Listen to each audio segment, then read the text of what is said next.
Throw your motherfucking hands. Get 'em high. Welcome back to the Money and Pod, man. I'm Rashad Milligan, joined here today by RB Mo and Jelani. Fellas, how are y'all doing? Man, I don't know about y'all, but I'm feeling heaven sent, man. Yeah, man. Yeah, we'll probably touch on that song later, but like, yeah, that describes the mood right now. I was just gonna say, like, it's I don't know if it's officially spring yet. Like, I don't know if it's technically the first day of spring, but it's definitely the first day where it's like the pollen is crazy outside, like super crazy outside. Like you take your phone out and the pollen is everywhere. So I don't know. I'm feeling like I'm kind of encouraged because like once that spring gets here, it's like okay, we here now. Like it's a good time of year. Facts. Yeah, feeling good outside. Anyway, I forgot it's summertime. Right. You feel me? Yeah, I've been feeling real good outside, man. You know, I am excited to finally get out of the cold weather, man. It's like that was too long. This was a rough winter, and it's really as low key. It's not over. Like we probably got. I think spring like really might be coming up, but I'm like March, like late March, like around this time, early April, you always got like that last couple like winter storms or whatever. Right. Yeah, so far, I feel like it's been flashing. Like it's been going from cold to hot to cold to hot. Like it's been doing the whole cold in the morning, warm in the afternoons, like then get back cold at night. Like it's, you know what I mean? We still not all, like Jelani said, we still not all the way in one season yet. Facts. Yeah. I think that last little run that it did, I mean, I ain't gonna hold you. I was in Puerto Rico during it, but I felt the effects because it disrupted my flight back home. So yeah. So it was I didn't see the snow and all that stuff, but man, it was causing problems. Mr. Thanksgiving, DJ Drama. No, exactly. Yeah, you get in your 30s and then you start the conversation off just talking about the weather, like coming out the gate. That's what we, exciting lives that we live. Now, my boy he came back from Puerto Rico. How was the experience? It was lit, man. The weather was, as I said, was really nice. It was amazing. It wasn't too hot. It's very windy out there. And I'll say one thing that I noticed in comparison to any beach I ever been to, the waves out there were crazy. You know, it was just consistently crashing pretty hard. And I think it was, as I said, in comparison to any other place, I think with the wind and stuff, it was just a different feel. But as I said, it made it feel really good. And yeah, went out there, saw Old San Juan, went to like little rainforest, caught a little vibe. Yeah, you could definitely go surfing out there. I'm not even gonna hold you. But yeah, man, it was cool, man. I told Rashad, I mean, actually, no, I ain't gonna bring that part up. But yeah, I feel like it's low key a little more out there because I'm posting more stuff from like work, lately. Because I had that kind of entire rant of like I feel like people not acknowledging what I do, so I started posting a lot more stuff from work to kind of let people know what I do, and in that people can put two and two together where I'm at. Well, I was finna bring up a particular part of my trip that I had texted you about. And that as well. So, yeah. So those two things, definitely. Yeah. Yeah. So yeah, but it was very beautiful out there, man. Yeah, that area that's Old San Juan right there. And there's like a fort right there, like a fortress. And I can remember the name of that fortress, but yeah, you can like walk along like the area and whatnot. Yeah, so and it's a big old like just green grass for you just to kind of chill at. So, but yeah, beautiful, man. Great vibes. Had a great time. I went with my mom's, uh, and yeah, she loved it. So she's not usually a fan of the beach, but yeah, she had a great time. Um, yeah, so I have a hat just like that. Yes, sir. What's good?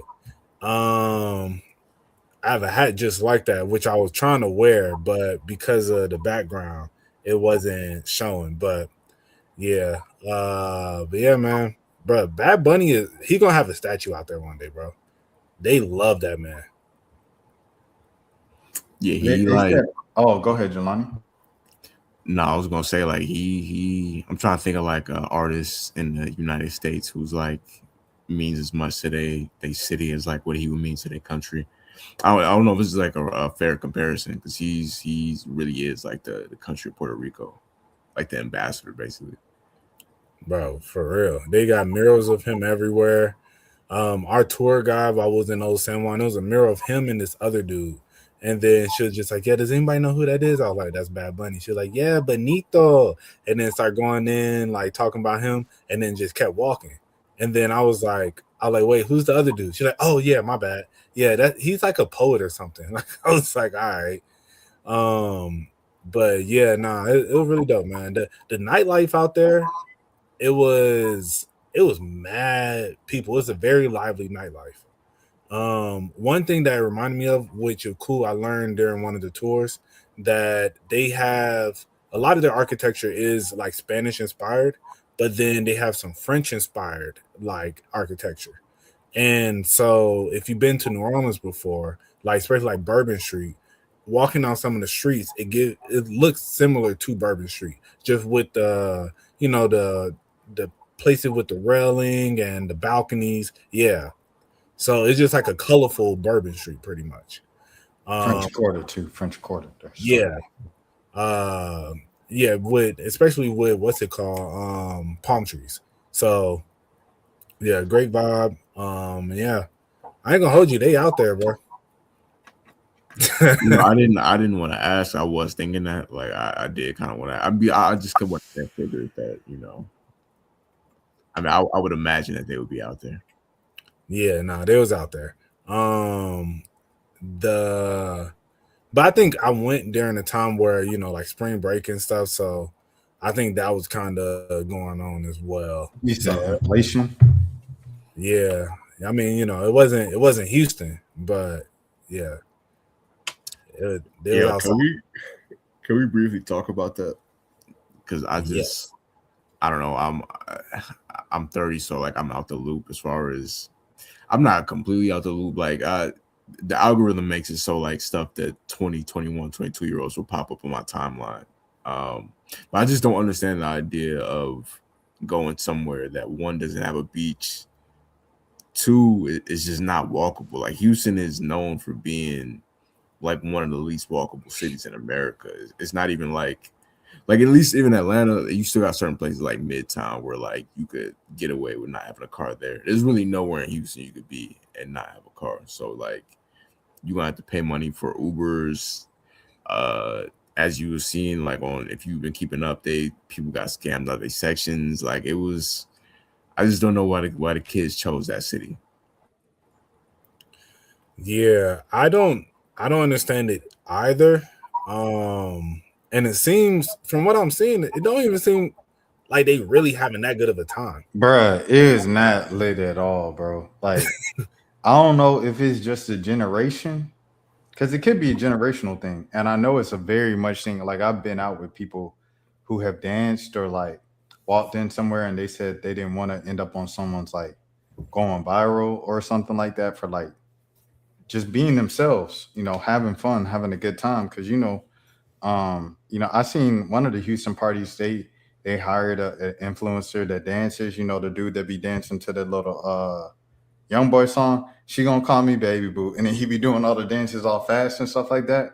Mm-hmm. And he do like the little Kim dance a lot. Like they booked him for a party and he was up there, She Gonna Call Me Baby. And he like, and like, I don't know. It's like everybody kind of should know who he is, and everybody should be like maybe laughing or turning like, you know what I mean, hyping him up or something. They were just like looking at him, and a couple girls recorded him like, "What is this dude doing?" And the comments was like the Drewski skit of the dude always dancing in the club. I was like, "Oh, y'all don't even know that this is like that's his whole thing of doing dancing really aggressively to this song. That's how he got famous." So, the reason why they were in Houston, though, to give the background, because I think we spoke on this last pod, but I'll just bring it up again for the people who didn't know, like listeners and everything too. Miami and Palm Beach, they banned the kids from going there for spring break. I guess because it was like it just became too much for them.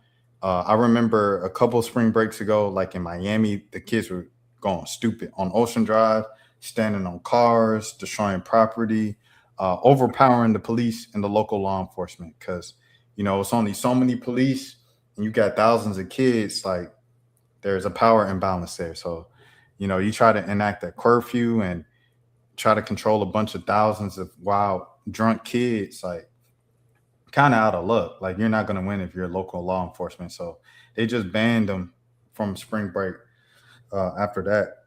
So you can't go to Florida. You can't go to the beaches. The next cheapest place is going to be somewhere in the South. So it's either going to be, I mean, I guess you can kind of go Virginia beaches. That's kind of the South. That's like at I the was thinking that too. Like, yeah, what, the like intersection of the Virginia South Beach? and the East Coast. I mean, I know it ain't the most luxurious beach, but still, like, It is a beach.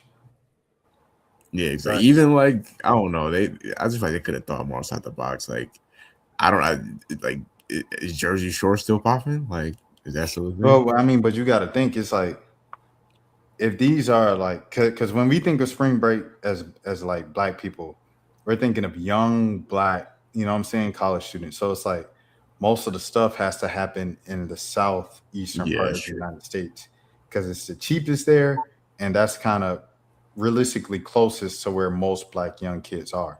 A lot of Like, silence. So most black kids that they're not going to schools in the Northeast and that Ivy League, Penn and Harvard and all these other schools. There's definitely kids there because there's kids from Atlanta that go up to them schools that are black. But like for the most part, most kids are in the South. no, I feel that. I don't know. I guess Houston is just still a random place. I think you could, but I think just the fact that so many people talk about Houston is so hyped up. But I'm like, all these college kids, y'all can't. I don't know. I guess maybe they live in different college lives. You feel me? Or they got them refund checks and they was sitting there, waiting on that. But I'm just like, bro, y'all went out there and y'all getting taxed. If it was me, I would have. You said like Virginia Beach, right? I don't know. I guess Myrtle Beach ain't really nothing for real, but I would rather be by a beach for spring break. I don't know about Myrtle Beach. I just feel like it's too many like that's like going to Savannah. It's too many like older people there. Like you know what I True. mean? Like they not about to welcome no thousands of young kids. True. Yeah, I mean, I don't know. The options, I do think I saw people saying this, like, it is a result low key of all of us being on the internet at the same time, seeing the same stuff. Because you got these young kids seeing like people in their 20s or like their late 20s or 30s that be in Houston on like TikTok, living their lives. So they think that that's like what they could do for, what I'm saying? But they don't understand like these people, if you outside in Houston spending money going out on regular, these are people that have money, like whether it be legally or illegally. And these are people that are over the age of 21. If you under the age of 21 in Houston, bro, it's not really anything for you to do. So that's already like cuts out like half of the college kids right there. So you have people basically that just went down there to just stand at gas stations and maybe like go from Airbnb to Airbnb basically. But if they having fun, I mean, I guess. Kids were not having fun, bro. Like I seen another video of South Memphis hype man. Y'all know him? Go summer down, brother ain't hype like me, brother. And he do the little dance everywhere and stuff like that with the boombox. Anyways, shout out Memphis. You know all the TikTok dancers. Yeah, well, like the little Facebook reels and stuff like that. I don't be on TikTok, but I do be on like Facebook for sure. Yeah, I just know Tisa Korean. That's the only one I Oh know. yeah, shout out Tisa Korean. Like that's a Houston legend for sure. He was Yeah. at Mercury's birthday party. Shout out Mercury, man. Real Atlanta underground legend. Merc. Uh, Pop star Benny was DJing, and then Tisa Kareem was like the headline performer. Shout out Tisa for showing up, popping out for Merc. Um, yeah, yeah, yeah, yeah. So South Five is man, hype man. He went to one of the parties and he dancing around. Hype man going some down, and everywhere he goes, usually like a group of people, especially if it's younger black folks, they like group around him, start singing a song and doing the dance with them. And you know what I mean? Like they're having a good time, at least, hyping them up and going like, yeah, yeah, yeah. You know, these kids just like looking at him from their phones, they just like, it's some people in the back and they sections, they sitting down and they like this, they bobbing their head, they smiling, but they not getting up, they not standing up in their section. And it might be because they don't want to get up to lose a spot in the section. I don't know. But like they not getting up. And it's like, dang, y'all just gonna sit down the whole time. The comment section was like, they must be doing the mannequin challenge. Like, you know what I mean? So they don't look like they were having fun, bro. Like it just looked like it was just too much. I mean, but maybe that's how the new generation has fun. Maybe because if you never knew how we had fun of like da da da da, which I thought was whack. I want to go on another tangent. I thought it was real whack the way that some folks try to shame kids for having fun back in the day. Like if it's some dudes and they mosh pitting or they dancing or they jumping around, and you like, bruh, you ain't talk to no girls, you ain't get no numbers, you just dancing in a moshy pit with some other dudes. And it's like, bro, them kids is having fun. If that's fun to them, let them have fun. Everything ain't about getting women, getting women. You know what I mean? Like, I always thought that mindset was kind of crazy, in my opinion. I don't know what y'all think, but yeah. I think you should have balance. I think a balance of it, because the guys who are doing that all night, they're usually musty. Let's keep it a buck. Like if you just sitting there mosh pitting the whole night, usually you smelling crazy, and then it's just like you doing too much. When it's just it'd be like, bro, like all right, like I feel you on certain songs, but then certain songs it's like vibe a little bit, bro. But you know, but I do get you where people try to make certain people seem like kind of project onto them like, oh, you doing too much, this, that, and the other. I think you can find that balance, and still have fun. But I don't think the whole party you need to be dummy turned up. It's like soon as Finito comes on, he the first one. He pushing everybody. Hey, what's good, Dan? Dan the man, yes sir. Dan. But yeah, like it's really if you turned up all day. As soon as that first song come on, they rushing to get to the center, and it just be like, all right, bro, like. When he's moving people out the way, you start a little like pushing and stuff. It'd be like, come on, dog. So that's why I feel like it's a give and take. I mean, it depends what type of party or like event it is too, because I mean, there's still certain parties where people actually dance at. You know what I mean? Like there are DJs that host parties at, or at least in Atlanta, like there's DJs that host parties at different spots where people still dance, and that's the environment for people to be sweating, dancing, turning up. But then you got, unfortunately, like a lot of the black clubs at this point, like it's mostly section culture. So like, yeah, in those type of environments where like, it's a lot of Hellstar, a lot of Chrome Hearts in the building. Yeah, like it's not too much dancing going on. It's just the girls might hit like a light twerk every now and then, or they'll like twerk on their homegirl or whatever. But like for the most part, the dudes just be post it up, might roll something up, might drink something. But if you in that type of environment, if you get up and dance, if you like the music too much, like they look at you like you tripping, which is crazy because you're paying a lot of times thousands of dollars to be in a building, just to basically just stand around and film each other. No, facts. I definitely see where Mo's coming from, and I guess I will agree with it. Of just like it's a balance for sure. It's a balance. I will say like the part that I have a problem with is what like Jelani's saying. It's like a lot of times the people who will complain about it will be the people who's just in there just to be posted. You know what I'm saying? Like you literally just posted on the pole the whole night. You might, like you say, might have some to smoke on in your hand, might have a cup in your hand. And you just post it on the little pole, whatever, in the corner the whole night. And then you looking at folks and you like, and you pull out your phone and you go to being a Twitter comedian. Oh man, y'all boy go dress up the whole night to go out just to bump into some other dudes for 2 hours. Like, you know what I mean? It's like let them have fun, bro. Cause all you doing, you dressed up and came out the house just to people watch. Like that ain't crazy. Like, I mean, okay, if that's what you want to do, that's what you want to do. But don't shame other folks for actually doing something if they go out. That's all I'm saying. Right. No, and I do agree with that. As I said, it's just when you, as some people be too turned and you bumping into everybody. And I remember I was at this one spot. This is one spot that used to be open, the Reverie, called Reverie. I don't know if y'all ever been there. Y'all been to Reverie? I've never been, but I definitely heard a lot of people talk about it. I went there. Yeah, that was one of the, I ain't gonna lie, one of the last best spots that I personally have been to. Like I think I haven't been to the new MJQ. It be looking cool, but I haven't been in there. But yeah, it was a VR bar, but then at night it'll turn into like a club and it'd be packed out, people dancing, it'd be vibes. But I remember it was like, you know, like everybody kind of turn up, you know, having a good time, but then it'd be certain songs that not everybody turning up to.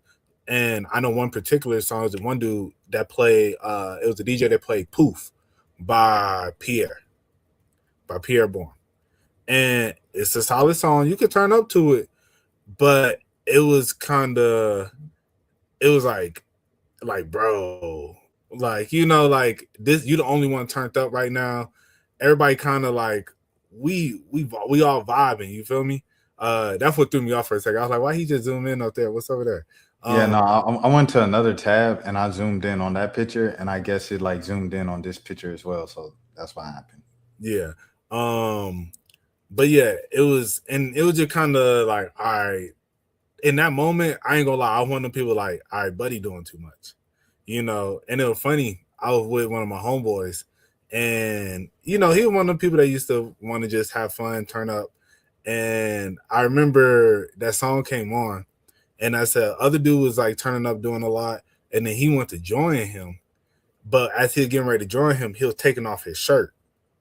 And bro, it was so funny because me and like the other person I was with, it was like three of us. We both looked at him and it was just like, we looked at each other and was just like, no, and grabbed him. It was like, nah, bro, like you doing too much now. He was like, oh, I can't take off my shirt. I'm like, you can, but bro, that's not the vibe. Well, I ain't gonna lie, like Proof from Beat, because if I'm not mistaken, that's the song that the no quick, I just went through quick. Whoa, Yeah, I just do this temp. That song ain't turning enough for that. Like now, if it was one of that XX Tentacion, that like if it was one of them or Finito, like okay, I get it, Finito, whatever. But like that song is like. It's like if you wanna, you know what I mean. If you wanna, or want to go, hey, like a light little joint. You know what I'm saying? You don't go hard with that. You know what I'm saying? I think the line I also want to say this, Mo, is bumping into or stepping on a woman's shoes. As soon as you do that, that's my sign. I need to calm down. Because I'm tall too, so they already looking at me like, you know. So I'm like, if I step on someone's shoes or something like that, I'm just like, I'm so sorry, and I escort myself out the little circle, and I just, you know what I mean, I just be chilling after that. Yeah, that could be very embarrassing right there. Like stepping on you definitely gotta like reassess. Like, okay, like. You know what I'm saying? I'm wilding right now when you step on a woman's feet. Nah, facts. Yeah, or as he said, or bump into her. Or well, because you know, in that pit, you just get pushed around.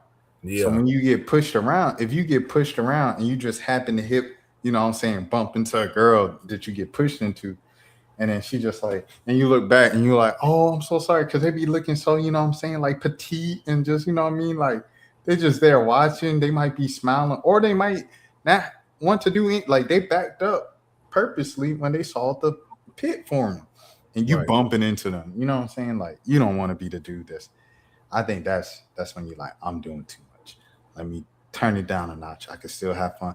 And then nowadays, at my age, for the last few years, I say since about maybe since probably post pandemic, I've been like this because I, you know, we were all a bit younger once we came out the pandemic. Um, for the most part, I just be outside the circle and just like, you know, looking at the youngins like, yeah, y'all do y'all thing, youngins. But you know what I mean? Like I'm turning up in spirit. I ain't standing still, but I'm showing you, you know what I'm saying? I'm in support of what y'all got going. No, facts. I went to a Destroy Lonely concert. I think I told you about this. I went to a Destroy Lonely concert, bro. Back in 20, it had to be what, 2023? Yeah, about early 2023, late 2022, something like that. And it was because one of my coworkers that I worked with, he was a big Detroit Lonely fan. But he like at the time was probably about 32, 33. And he was like, yo, I'm telling you, bro, y'all gotta like we gotta go to this, concert. It's gonna be lit, bro. He's so lit.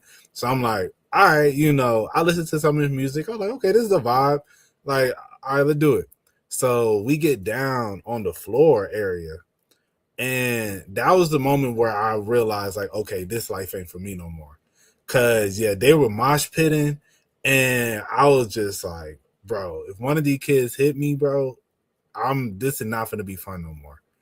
And yeah, but I was on the outside just sitting there vibing, I was turning up like, hey, but on in my respective area. But yeah, going in the middle of the mosh these days, nah. Cause also they mosh different these days. Like they really, when we mosh, it was like, a little light pushing, ha ha ha. They really punch. Like they really get in there and they looking to like shed blood. You feel me? They on their rock stuff nowadays. Cause you know that's how rock mosh pits always were from the jump, like throwing punches and kicking and all that. But Right. in hip hop, we would just do the hey, and so now but I think it's a term with the music as well, because like this whole new little vampire sound and stuff like that, like all that is like kind of just intertwining heavy metal with rap music. And it's all Playboy Cardi's fault. Cause remember Playboy Cardi, like he was making the turn Atlanta stuff where he was like, what? What? And they interviewing him and he said, I ain't even a rapper. I'm a rock star. I'm a rock star. And then he with the song with Uzi, I'm a rock star. And then and now he just does wah over the little guitars and the little vampire sound. Like he paved the way. And I think that's a good thing. That's a bad thing. It's a good thing because it's like, okay, you brought something new to the rap game. It's a bad thing because now like all these kids want to be as rock stars, and it's like we don't know what you're saying. Facts. They tell you that you just don't get it and that you're old and the times have changed if you tell them that you don't know what they're saying. Facts. Yeah, no, like the Cardi influence on the youth is, I mean, I feel like you could tell from like how the kids are dressing, like the bedazzled outfits and the crop top. I feel like, I don't know, I feel like Thug for like a few years was like the most influential Atlanta rapper as far as like influence of the kids and how they were dressing and all that. But I definitely think since 2020, you would have to say Cardi is like the most influential of his era. But when he was talking about the mosh pits, like, yeah, no, I listen, like I enjoy, I want to go out, I want to go places where people are dancing, and like I I definitely want to be outside for sure, and like be in environments where it's be sweating a little bit and all that. But like you said, it's like to a limit, bro. I'm not trying to get injured. I'm not trying to get punched in the face to turn up. I'm not trying to awkwardly, like you said, step on a girl's foot, or I ain't trying to be turning up to the point where I'm musty either. You gotta, like you said, keep it in moderation. Yeah, I am not trying to sweat in the club. I'm gonna keep it a buck. See, I ain't gonna say that. I low key, I am trying to sweat, but like not to the point where like my clothes is drenched. If that makes sense. This man trying to look like a Sean Paul video. I was just that's what I'm thinking of. That's literally what I was thinking about right now. I was thinking like a Nelly hiding here type situation. Oh, Yeah. So all right, so I need a new light bulbs, right? For my little ceiling fan. Because I got 4 lights. Only one work now. So the room be mad dark like half the day and the light be on. So I'm just wasting money. So I'm like, okay, let me go buy some new ones. So I'm looking to order a new one. And I see this joint, it say color light bulbs, Wi-Fi. I said, oh, that's a vibe. That joint was $20. I said, oh, it's $20 for a whole pack. I said, man, that might be worth it, but you know what I mean? Bro, you could control it from your phone. Bruh, so I put it in the little ceiling fan. It don't work in the ceiling fan one, but it work on my lamp. So I just use it in the lamp. Watch this. Where I'm at. Come on, man. Stop playing with me, bro. So that's really what I'm rocking with now for sure. But I'll say it was NABJ. I say the NABJ party last year. I danced the whole night. I didn't, you know what I'm saying? I ain't going no mosh pit, but I was with my people. We was on the side. It was like me and some folks from like 11 Alive, some folks from, other news stations and stuff like that, because it's journalism conference. And so I'm just like, this the whole night, at least I'm at least giving them this the whole night. And yeah, I was sweating. Like, I'm doing this while I'm, you know what I mean? And I went the whole night and someone was like, bro, you danced the whole night. I was like, because I was on some, I don't nobody dance no more. So like I said that kind of going into it. So I set the example of like going overboard and like dancing the whole time. Like I wasn't doing too much. I wasn't, you know what I mean, bumping into people. I was just in my little corner with my 11 Alive folks. I had, one of the anchors at 11 Alive dancing with me. And every time a song came on, they looked at me, they said, Rashad, let's go. You know what I'm saying? So but I will say, I ain't gonna lie to you. You know what I'm saying? I was a bit damp for sure at the end of the night with the undershirt. Being damp is crazy. See, the thing is, you just didn't have the proper attire in that moment, but you had the right. You was right. Like going out to actually enjoy yourself and dancing. You know what I'm saying? It's just certain clothing don't. But then again, you got to think like there was an era, like that whole like grown and sexy era when they made people, like wear like suits to the club and jackets and stuff like that. There was an era when people was dancing with vests and polo sweaters and stuff like that on. I think it was more acceptable to sweat back then though, because you could just be like, oh, he's on heroin. Okay, heroin is crazy. I was talking about like more recently, like not like I'm talking about like late 2000s. Yeah. I don't think too many people was doing heroin by that point. I was thinking about the 70s, where they had the little button downs and then their chest was out though. Like that's what I was thinking in the disco, the little and they, going crazy like this the whole night. That's the era I was thinking. Yeah, no, they was on heroin. They was on all that stuff. But heroin, coke, everything in between. Yeah, but the 2000s, they were just on that Incredible Hulk. Right, yeah, just Hypnotic and Hennessy. Yeah, if you was not to look down at anybody, because I've struggled with my own stuff in life, so I don't want to, what I'm saying, be judgmental, but like doing heroin in like 2007 is I'm not looking down, but like in the black community, you definitely would have been getting judged at that point. It was kind of it was out of style by that time. Yo, did I ever tell y'all the story about the guy I went to college with? What that was, this NABJ? Was the end of the night of NABJ. So you can't see it, but I definitely remember being a bit damp at the end of this night. My boy got the light skin face on. Oh yeah, for sure. Look at Reggie. That's Yeah, 11 you look alive, like man. he was For in years all the old. Atlanta folks. These are all like people that be on TV and they respect the markets. Like he on it's CBS. He on he be on like ESPN and stuff, calling games play by play. He used to be on CBS Atlanta. Now he back in Missouri teaching at Missouri. He in Kentucky. He on 11 Alive. I don't know, bro, but salute to him though. He doing his thing. Shouts out. But yeah. Continue. But yeah, did I ever tell y'all the story about the kid when I was in college that had that did heroin with with somebody that overdosed? No. So when I was in Southern my freshman year, I had these crazy next door neighbors. My roommates were crazy, but then my next door neighbors were just as crazy, if not crazier. And there was this one dude named Yoki.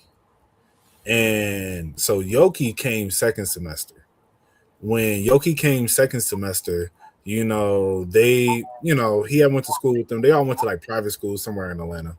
And it's like, oh, Yoki, yeah, that's our boy, blah blah blah. So he was always around, but Yoki was dummy wild. And they said like first semester he had some stuff going on, so he wasn't able to come. So, but he used to stay on like mad drugs and whatnot. So we were all together one time at one of the bars. And I remember I was next to Yoki.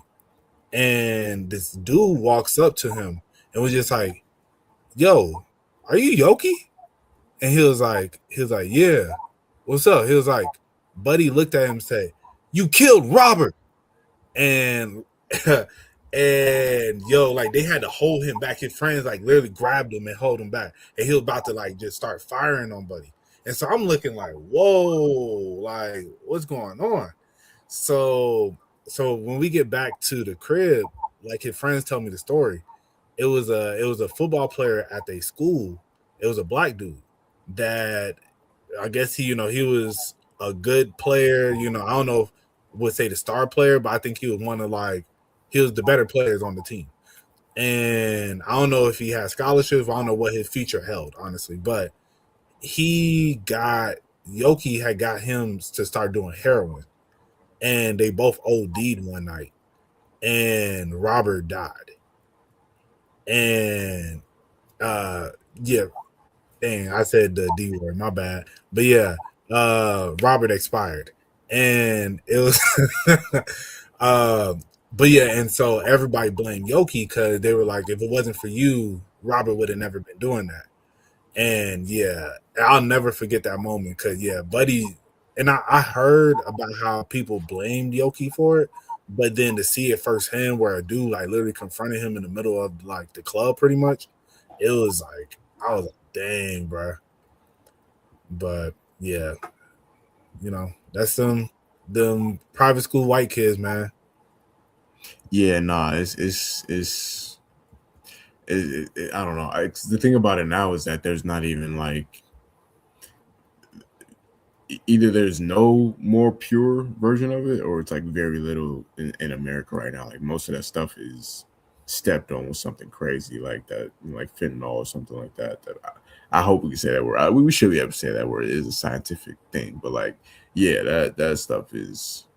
I mean, I shouldn't have to give a PSA about why you shouldn't do heroin. Like, I think people know, to try to avoid that. But yeah, I remember I had a coworker get fired because he was like a forklift driver at our job, but he was just randomly started missing days, and then eventually we found out that he was doing that.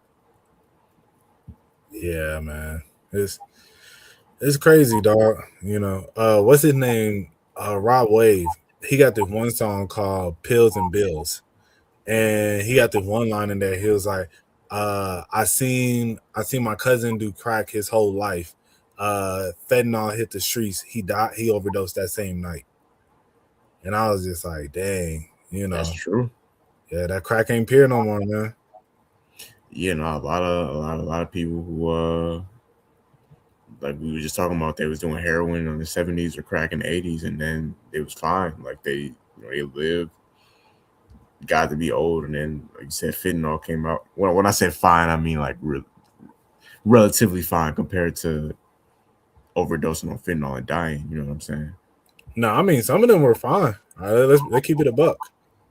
Like Yeah, some of them were functioning. yeah, it's a lot more people, especially like I'll say a lot of the people who are doing all those crazy drugs back in the day, they somebody grandpa now, just out here living life. They just got over the phase, especially a lot of these rock stars. They keep it a buck.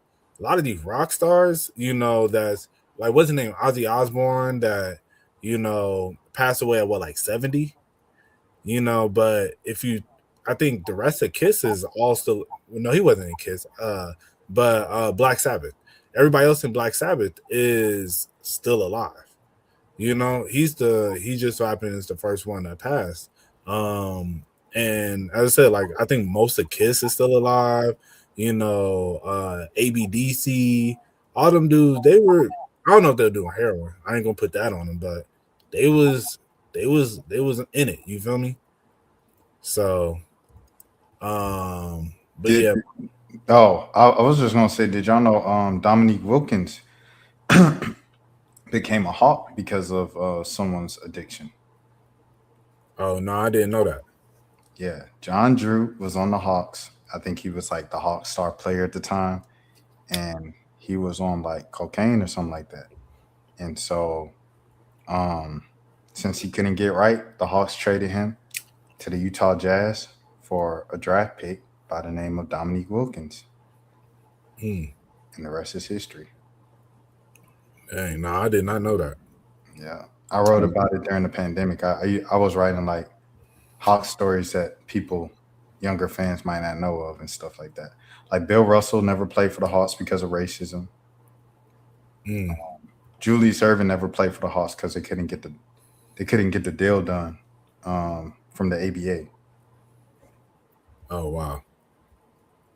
See, I was going to say it was a Black History fact, but it's definitely not February. It has not been February for several weeks. Hold on. First off, happy Internationals Women's Decade. You feel me? We're not even gonna do the month. This they whole decade. Yeah, in fact, no, it's a women's lifetime. Right. I told my coworker that. What She you was told? like, oh, I told my coworker that. She was like, "Thank you so much." I was like, "Yeah, nobody else has definitely told you that." Brian made that he introduced that to the game. He gave the fellas the blueprint.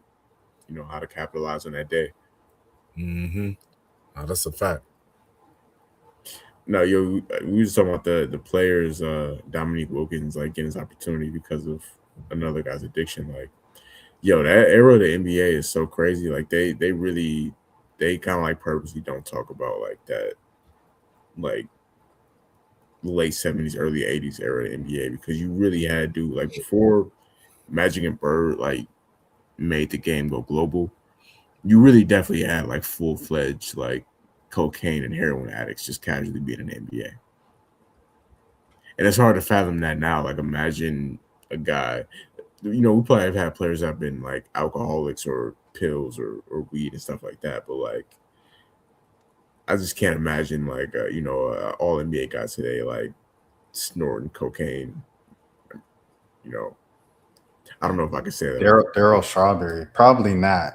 We probably cannot say half the stuff you said this segment, but probably cannot say like we get to a certain point where y'all like slip up and y'all say something, and then y'all just say other things, and I'm like, hey, if it was taken away, it was already taken away at this point, bro.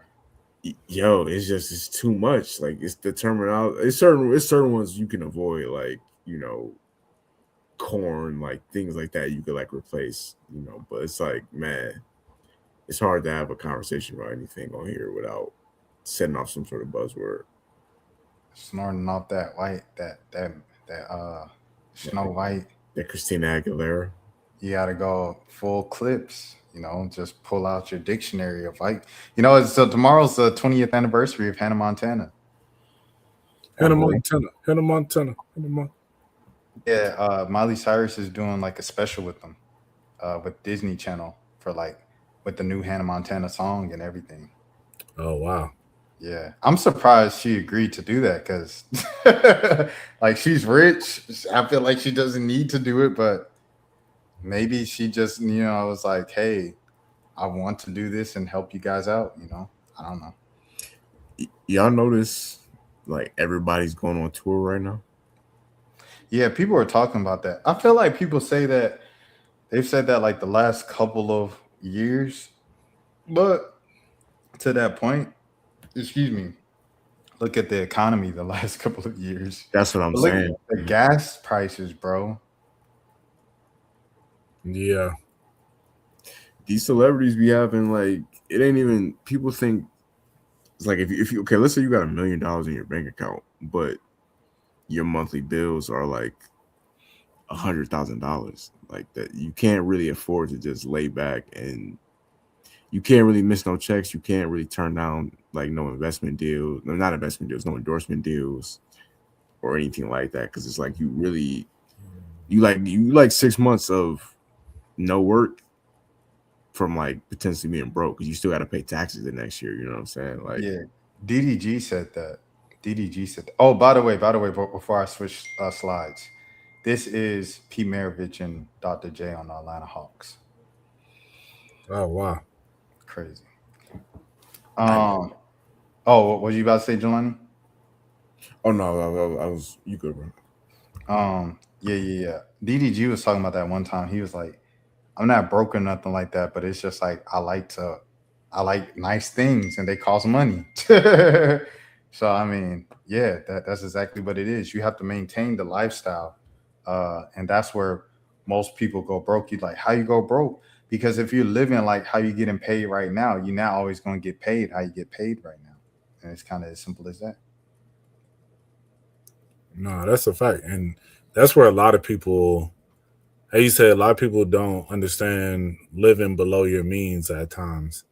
And understand that, you can have moments to splurge, but you can't, once the money goes down, you got to go back, you got to reel it back a little bit. But people don't want to reel it back. They just keep going.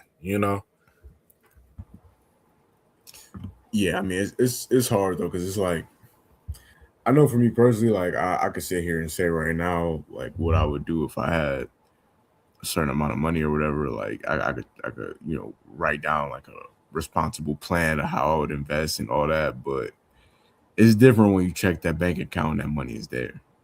Like once that money hits you, especially if you come from an environment where you didn't have any money and now you not even if you're a millionaire, if you in the entertainment industry or whatever or athlete and you get six figures, like bro, that's it's like the world is your playground, or you feel like that in that moment. I always say, bro, I seen 50K in my account one time. Boy, I went stupid. I had that 50K in my account for about 5 seconds. That's real. That's the real. That It's like money, when you that won't even 100. I ain't never seen 100 to my name. I went stupid when I seen 50. I ain't been nowhere near 50 cents. Well, So they just pay imagine 100, 500,000, 1 million. Oh my goodness, what? not to pocket watch, but they gave you a salary up front. No, I was staying with my mom and my dad Oh, when I moved back to Atlanta, and I had money saved up from college, and then I had money saved up from I don't know, for some reason the money kept going up. Like it was going up in Alabama, it was going up in Mississippi, and I wasn't getting paid anything, so I guess I was just barely, what I'm saying, just barely spending money for real. And then rent was under $1,000 in Mississippi and Alabama. And this was, 5, 6 years ago when rent was that much. So it was like, I guess my spent expenses was low. I wasn't flying because, when I wanted to go home, I would just drive most of the time. So I think a combination of all of those things is how I had So I came back to Atlanta probably with probably about 30. And then, staying with my mom for a year, staying with my dad for a year. It touched 50. I mean, it went out immediately when bills hit, but I had 50. I saw 50 for about a hot second. And then that thing was gone. It was back to, 47, 48, whatever the case. Then it would go down to about 40, then about 30, then about 20, then 10, then 5, and then that's when I moved. So, like I said, hey, and it's been about there ever since. So it's like, hey, if you want to rob me, go ahead, rob me. You ain't gonna find nothing, Playboy. It ain't nothing there. That's why I'm not scared of what I'm saying that. But I'm just saying, I know how I was acting when I seen 50 in my account one time. So just imagine if I seen 100 to my name or 500, especially those many years ago. In my 20s, bro. So Facts. like, if I acted like that, and you know what I'm saying, like. We grew up in the suburbs. You know what I'm saying? Like, I ain't grow up, what I mean, in the struggle. And I was acting like that with 50K in my 20s. So just imagine if you did, to Jelani's point, come up in the struggle and you see 50K times 10. Man, you gonna go crazy. And it's funny, like I completely agree because I remember when I started working at like nicer restaurants, and when I used to work at Garden Room, that's where I I made really good money, but we got our cash every night. I feel like there's other places where I made more money, but they'll be on a check. But Garden Room, I would walk out with like hundreds, like sometimes thousands of dollars in cash, like at night. Bro, I'll pop out. I remember I went to my homegirl birthday, like she had like a little section at the club. Bro, I'm buying shots of 42. I, bro, like no cap, bro. I brought everybody a shot in there as soon as I walked in. Like, I'm like, hey, bring us a bottle. I was just like, just cause it's like, bro, I got hundreds right now. You feel me? Like, hey, straight cash. But it's like, but then I had to realize, like, it come fast, it can leave fast. So, They leave quicker. bro, facts. But Yeah, yeah, you gotta learn. You gotta go through those moments to learn. Man, what you hear them sob stories, you hear, man, it's just time just tough right now. Oh, say that. I got 50 right now. What you need? One? Oh, I got 49 left. Right. If I could just tell myself, but hey, you need to mess up the bag at least, like you say, at least once to understand the value of the bag. Right. It's a fact. Never again. yeah, no, I've done so several times. It's definitely something that I want to just not even. I just want to be in a position where it's like it's mostly in like they say you should put it in like stocks and things like that. I don't even want to have access to. I wouldn't have access to it if I need money, like emergency funds, but like I just want to have like uh, uh like some cash somewhere, like a certain amount that I need, and then the rest of it just like in investments and things like that. I'm sorry, I'm still looking at this picture Oh, of you want me to play it? oh no, you don't. I mean, you don't have to. I was just I want you to play it. Hannah Montana, Hannah Montana, Hannah Montana, Hannah Montana, Hannah Montana, Hannah Montana. See, I can't rock it because I know how she feels about rap. What you say? What you say? Oh, I was asking what you said. No, I said I can't rock with this because I know how she feels about rap music. Oh. Like I know it's not authentic. I know you don't really, what I'm saying. But shout out to there was I think we might have talked about this. I think, but there was like a whole debate on Twitter where we were talking about like the Mount Rushmore of Disney stars. Yeah. I reacted to it. Excuse me. I reacted to it because Chrissy, Romano, the co-star on Even Stevens, she said that Shia LaBeouf ain't up there. And so that created like a big discussion. She was like, I'll write a letter about it later. And I was like, oh, she passionate about this. I low key agree. because it's just that one show. Even though that show was that like helped. But Holes, wouldn't you consider Holes like Oh, a yeah, Holes. I Disney forgot channel? about You know what I Holes. mean? I'm bugging. I definitely forgot about Holes. Yeah. Yeah, no, he's a contender for sure. I mean, I think you would have to. Raven is without question. I think Raven and Hillary Duff are like guaranteed. I agree. And then from there, I think you can say Miley Cyrus, and then the fourth one. This is after my era, but I mean, you might have to say Selena Gomez. I agree. I mean, Okay, but here's the thing. I'm gonna challenge y'all first. Cause Sabrina Carpenter is, you know what I mean? She's hot. Like we can't ignore the fact that she's popping just because we not in tune with that generation. She doing arenas right now. You know what I'm saying? but I think I don't think it's off of Disney though.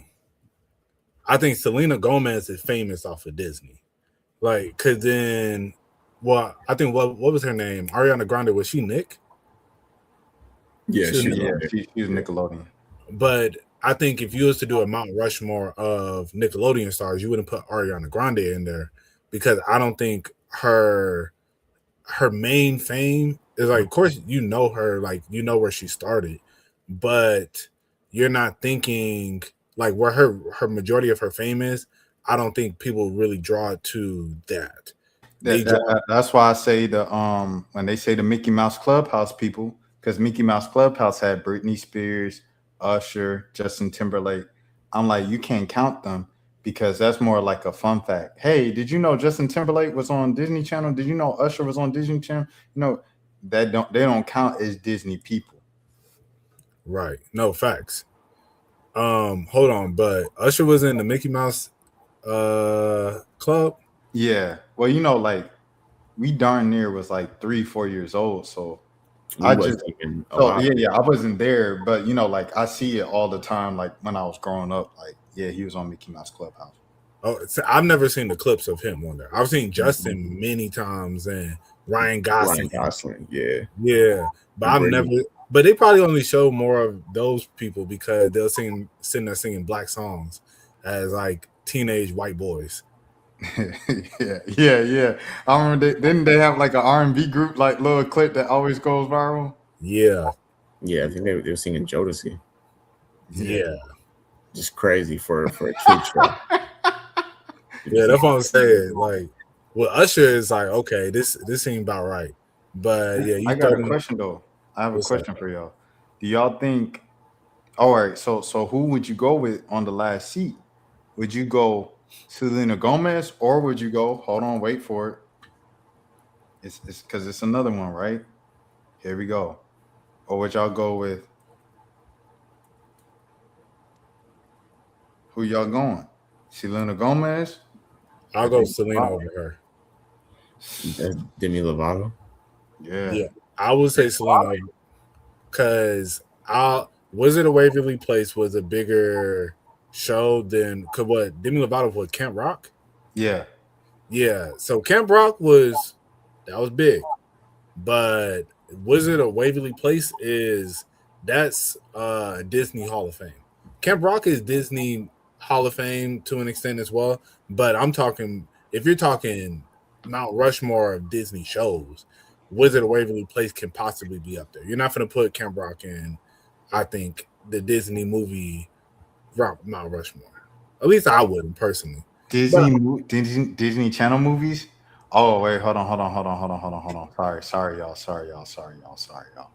Okay, was appeared in projects like Get Pito, Muppets, Wanted, but he was not a part of the '90s cast and included Justin Timberlake, Britney Spears, and Christine. Oh, Christina Aguilera is in it too. Yeah, she was. Yeah, Ashley. yeah.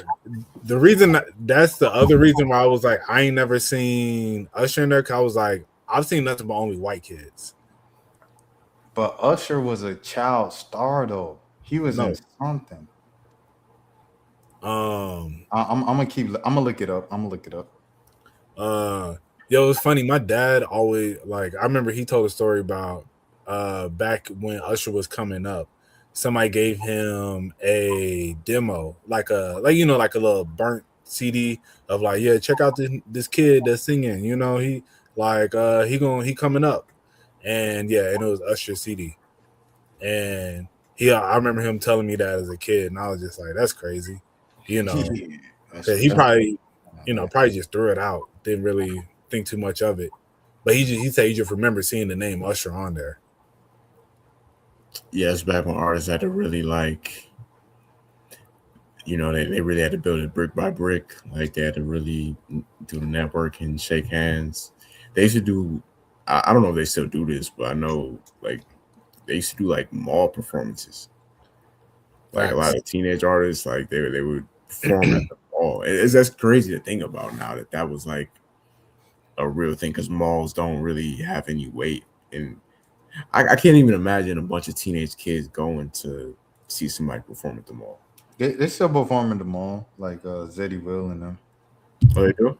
Yeah, but I mean, but that I guess that's like some up north stuff though. Like, cause American Dream Mall is still like a mall that's like, what I mean, it's a spectacle up there in Jersey, American Dream Mall. Um, Okay. and I think Kendrick, if I'm not mistaken, Kendrick performed at the mall at American Dream Mall on their last tour. Uh, because SZA was doing her makeup pop up, and then Kendrick came out and like I don't know if they did Luther or if he just came out and said, "What's up? Y'all supporting SZA?"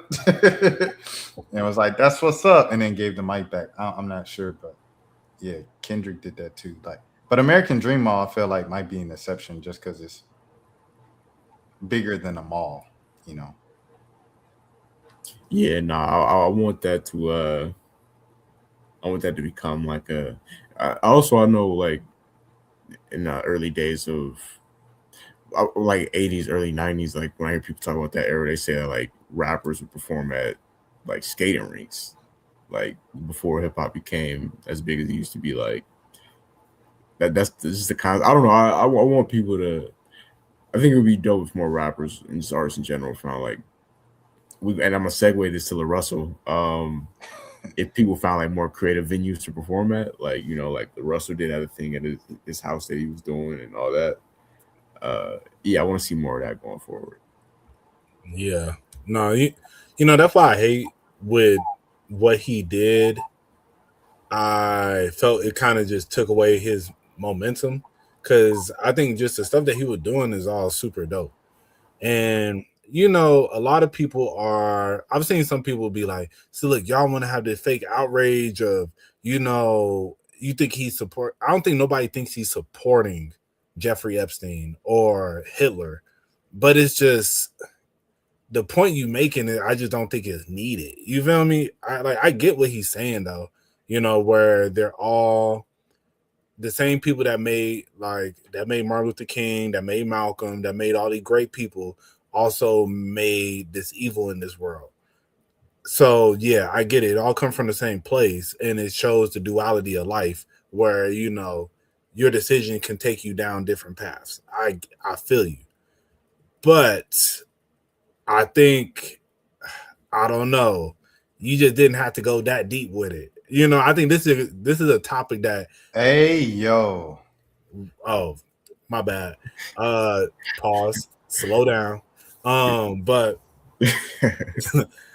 but yeah, but I just think it was.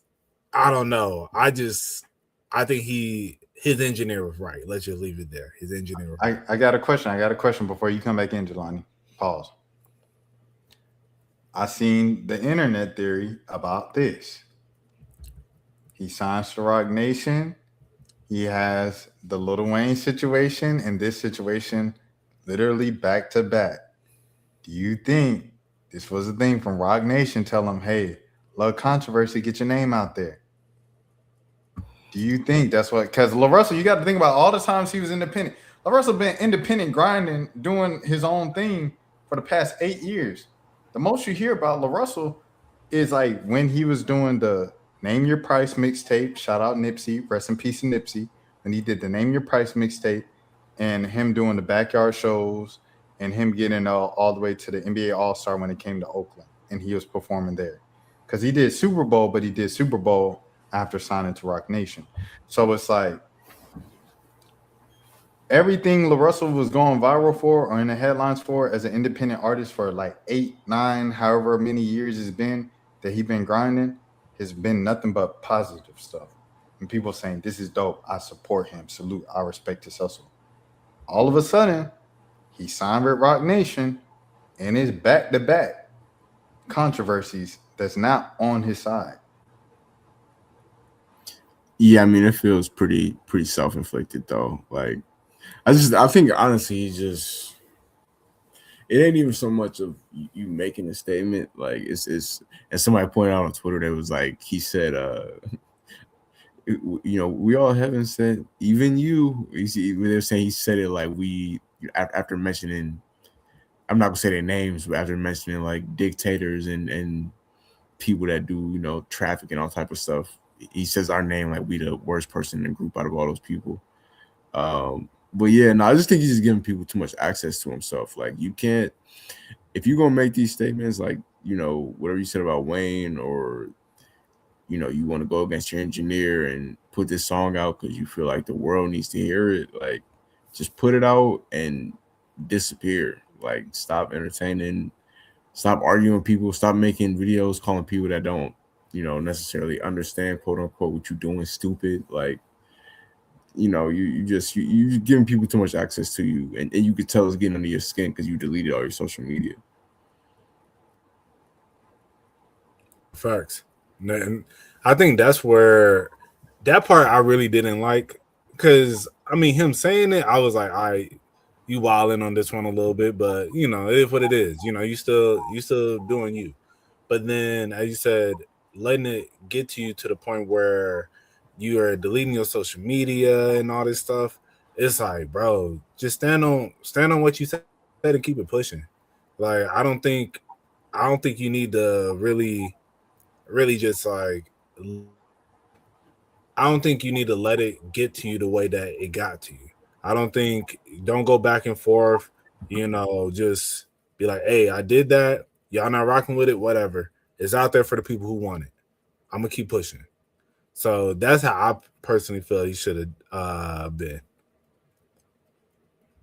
But Rashad, you trying to segue into the J. Cole topic? We ready?